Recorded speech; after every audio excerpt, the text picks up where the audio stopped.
Target ng Administrasyong Marcos na maparami pa ang mga Pilipinong makakapasok sa mga universidad. Ang mga foreign trips naman ni Pangulong Marcos nagbunga naman daw ng job opportunity sa mga Pinoy.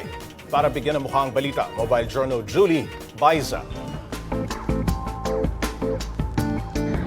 Higit 200,000 bagong trabaho ang nalikha para sa mga Pilipino. Bunga raw yan ng foreign trips si Pangulong Bongbong Marcos mula last quarter ng 2022 hanggang 2023. Sa tala ng Presidential Communications Office, pinakamaraming job opportunities ang naiuwi mula sa pagbisita ni PBBM sa New York noong September 2022. Sa 6 na araw na working visit doon, nasa 98,000 na trabaho ang nalikha mula sa mga investments.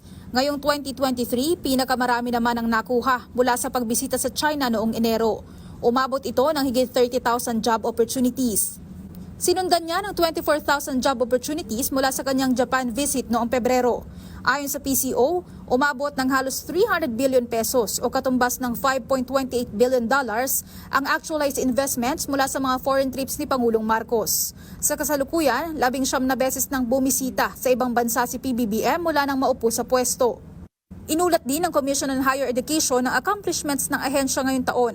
Kabilang dyan ang mas naging accessible na edukasyon para sa mga Pinoy. Yung unang-una ay ipagpapatuloy yung libreng edukasyon, libreng dekalidad na edukasyon. So, ngayong 2023, lagpas 2 milyong mga bata na sa lagpas 200 pampublikong mga pamantasan ang hindi nagbabayad ng tuition and miscellaneous fees. So, sinabi ng Pangulo, pagpapatuloy natin yan. Pero sa darating na 2024, plano pa raw na pataasin ang bilang ng mga mahirap na nakakapasok sa universidad. Kabilang din yung mga bahagi ng indigenous communities.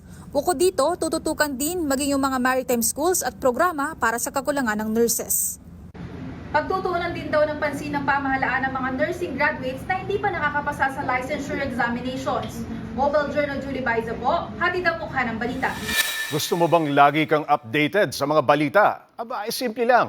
Mag-subscribe ka na dito sa 1PH. I-click mo lang ang subscribe button at notification bell para hindi ka nahuhuli sa mga balitang dapat mong malaman.